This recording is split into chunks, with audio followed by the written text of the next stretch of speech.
విధానం చూద్దాం ప్రియబిడ్డలారా. 13వ వచనం. సొదొమ మనుషుల దృష్టిలను యెహోవా దృష్టికి బహు పాపులైండిరి. చెప్పండి. లోతు అబ్రహామును విడిచి పోయిన తర్వాత యెహోవా ఇదిగో నీ కళ్ళెత్తి నీ ఉన్న చోట ఉత్తరపు తట్టు, దక్షిణపు తట్టు, తూర్పు తట్టు, పరమ తట్టును చూడుము. ఇదిగో ఇప్పుడు లోతు ఏం చేశాడంటే అబ్రహామును విడిచి వెళ్ళిపోయాడు. ఎక్కడికి వెళ్ళాడంట? ఎక్కడికి వెళ్ళాడంట? ఒక్కసారి 10వ వచనం చూద్దామా? లోతు తన కళ్ళెత్తి యోర్దాను ప్రాంతం అంతటా చూశాడు. ఏ ప్రాంతం ఇది? యోర్దాను ప్రాంతం. నీటి పక్కనే చక్కగా పచ్చదనం కనబడుతుంది. ఎలా కనబడుతుంది? నీరు పక్కన ప్రవహిస్తా ఉంటే ఆ నీరు పక్కన ఉన్న ఆ చోటంతా ఎలా కనబడుతుంది? పచ్చగా కనబడుతుంది. లోతు చూసాడు, అబ్బా ఏ ఉండరా, ఎంత బాగుంది. ఇప్పుడు మనకి 11 గంటలు చెప్పారు టైము.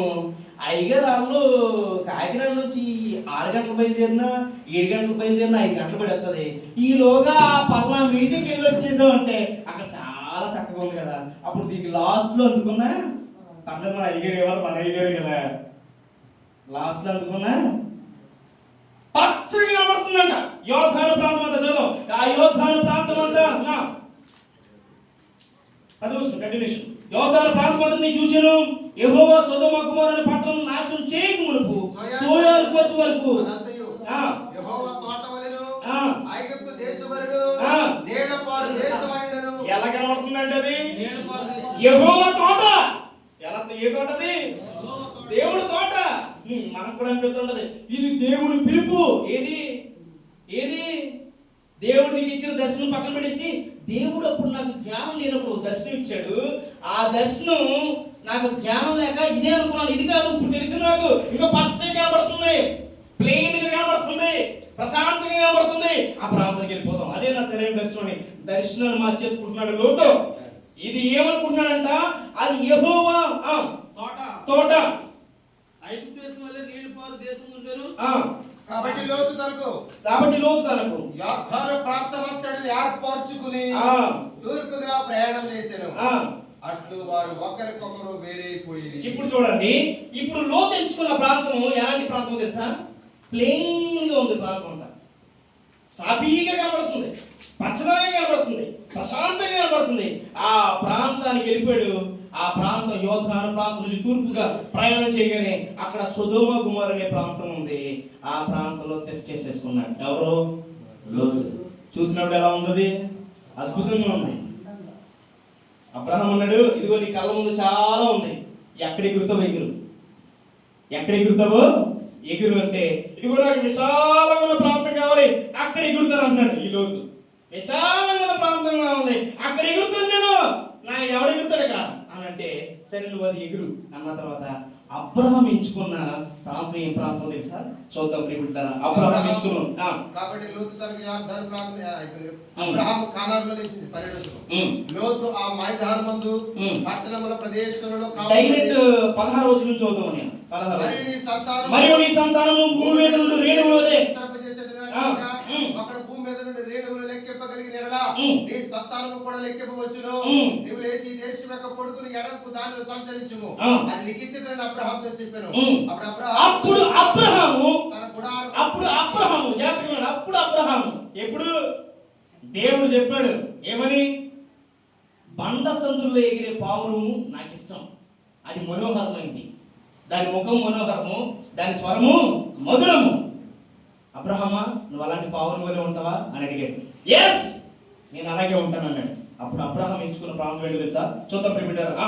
అప్పుడు అబ్రహాము తన గుడారం తీసి హెబ్రోనులోని మమ్రే దగ్గరున్న సింధూర వృక్షంలో దిగి అక్కడ యెహోవాకు బలిపీఠమును కట్టెను. దేవునికి స్తోత్రం కలుగుగాక.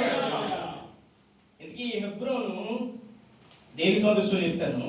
దానికి ముందు హెబ్రోన్ ఎక్కడ ఉందో తెలుసా? కనాను దేశం. ఏ దేశం? కనాను దేశం. కనాను దేశం సమాన భూమి కలిగిన దేశం కాదు. కనాను దేశం కొండలు లోయలు గల దేశం. ఏ దేశం అది? కొండలు లోయలు అంటే మెట్టలు, ఎడారి ప్రాంతం. ఏ ప్రాంతం అది? ఎడారి ప్రాంతం.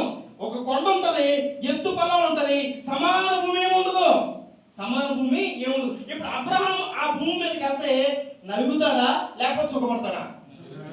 ఎందుకని ఎక్కాలి. అబ్బా ఏం చెప్పారు బ్రహ్మది గారు, మరి ఎక్కుతున్నారా? ఎక్కాలి దిగాలి. భూమిని సదురు చేయాలంటే ఏం చేయాలి? అబ్బా కొట్టండి చెప్పండి ఒకసారి. ఏం చేయాలి? ఏం చేయాలి? ఇప్పుడు ఎక్కడ కష్టపడుతున్నాడు? ఎక్కడ కష్టపడుతున్నాడు? అది నా ప్రశ్న. ఎక్కాలి దిగాలి. ఆ ఎక్కాలి దిగాలి అనే ఆలోచనతో ఎక్కడ కష్టపడుతున్నాడో తెలుసా? ఎక్కడ కూడా వేసాడు? ఎక్కడ కూడా వేసాడు? ఎక్కడ కూడా వేసాడు? చూడండి ఒకసారి చదువు. అప్పుడు అతడు గుడారం తీసి ఎక్కడ అమ్మా చెప్పండి, ఎక్కడ ఎక్కడ? హెబ్రోన్. హెబ్రోన్ అనగా ఏంటో తెలుసా? సహవాసము. దేవునికి స్తోత్రం కలుగునుగా. ఈరోజు ఈ సహవాసంలో ఎత్తులు పల్లాలు ఉంటాయి. ఈ సహవాసంలో భూమిని సదురు చేసుకోవడం కష్టం ఉంటుంది. ఈ సహవాసంలో ఉంటే నువ్వు బండ సందులు ఎగిరే పావురంగా ఉంటావు. దేవునికి స్తోత్రం కలుగునుగా. ఈ సహవాసం, ఈ హెబ్రోన్ అనే సహవాసంలో ఉంటే ఈ బండ సందులు ఎగిరే పావురంగా దేవుడికి ముద్రేసి అంటాడు, ఇదిగో గబ్రియేలు నీ ముఖం మనోహరమయ్యా, నిన్ను చూడాలని నా మనసు తప్పించిపోతుంది అంటాడు యేసయ్య. ఈరోజు ఆ మాట అనిపించుకునే స్థాయి నీకు కావాలి అంటే నిలబడు హెబ్రోన్ సహవాసంలో. నిలబడు సహవాసంలో. లో తెచ్చుకున్నాడు. ఏది? ప్లెయిన్ భూమి, సారవంతమైన భూమి కనబడింది, పచ్చగా కనబడింది. చివరికి ఏమైపోయాడు? ఏమైపోయాడు? ఏ ప్రాంతం అయితే ఎంచుకున్నాడో అదే ప్రాంతంలో శపితాన్ని తెచ్చుకున్నాడు. తెచ్చుకున్నాడా లేదా? వారిని కోల్పోయాడు. బిడ్డలు శాపగ్రస్తులు అయిపోయారు. తన జీవితం పతనం అయిపోయింది. కారణం తను ఎక్కడ ఎంచుకున్నాడు? విశాలం. ఈరోజు ఎక్కడ ఎగరాలనుకుంటున్నావు పావురమా? ఈరోజు దేవుడు నిన్ను అడుగుతున్నాడు, పావురమా నువ్వు ఎక్కడ ఎగరాలనుకుంటున్నావు? బండ సందులో ఎగురుతావా, లేకపోతే గాలిలో ఎగురుతావా? విశాలమైన ప్రాంతంలో ఎగురుతావా, ఇరుకైన మార్గంలో దేవుని సేవలో ఎగురుతావా? లేకపోతే ఆనందకరమైన సుఖభోగాలతో ఎగురుతావా, లేకపోతే నాకు ఇచ్చేది రూపాయి లేకపోయినా పర్లేదు దేవుడు వాక్యం ఉంటే చాలు ఎగురుతావా? దేనికోసం ఎగురుతావు? మంద సందులో ఎగిరే పావురం వలె నువ్వు ఉండగలిగితే దేవుడు అంటాడు, ఎవడో చూడవలసిన లేదు, దివాకర్ గారు చూడవలసిన లేదు, విజయ్ కుమార్ గారు చూడవలసిన లేదు, కాకినాడ నుంచి వచ్చిన బరకబృందం చూడవలసిన లేదు, సియోన్ నుంచి జోసఫ్ రాజు గారు చూడవలసిన లేదు, ఏ పెద్దలు చూడవలసిన లేదు. యేసయ్య నిన్ను చూసానంటే నువ్వు అనేక మంది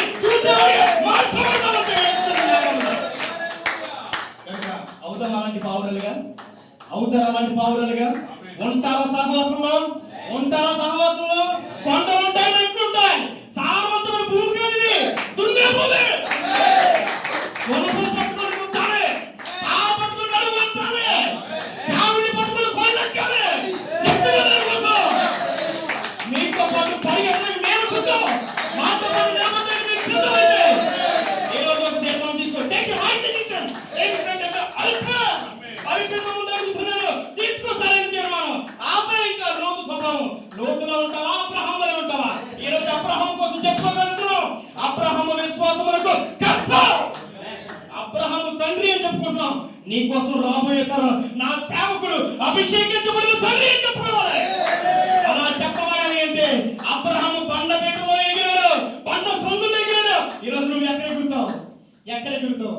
డిసిషన్ నీకే దేవుడు వదిలేస్తున్నాడు. కనుక ఈ రోజు ఒక సరైన తీర్మానం తీసుకో. ఇన్నాళ్ళు ఎగిరావు, సరైన వర్తమానంలోకి ఎగిరావు, సరైన మాట తెలియక ఎగిరావు, దేవుని సారాంశం తెలియక ఎగిరావు. ఇక్కడైనా సరైన తీర్మానం తీసుకో. బండ సందులు ఎగిరే పావులు వలె నువ్వు నిలబడగలిగితే ప్రభు అంటున్నాడు, ఇందులో ఉన్న సారంతో నిన్ను కలుగుతాను, ఇందులో ఉన్న సారంతో నిన్ను గుర్తిస్తాను, నా రాకడలో నీకు సింహాసనం వేసి అధికారం ఇస్తాను. పండుకున్న వాళ్ళంటే అధికారం. లేచినప్పుడు ప్రార్థన చేసుకుందాం. Glory, hallelujah. Take a right decision. ఈ రోజు ప్రభు నీతో మాట్లాడాడు. బండ సందులో ఎగిరే పావులు వలె ఉండాలని దేవుడు అడుగుతున్నాడు. ఈ రోజు ఎక్కడ ఎగురుతావు? ఈ రోజు ఎక్కడ ఎగరాలనుకుంటున్నావు? ఇంకో చాలా విశాలమైన ప్రాంతాలు ఉన్నాయి. ఒకవేళ నువ్వు అక్కడ ఎగరాలంటే వెళ్ళిపో.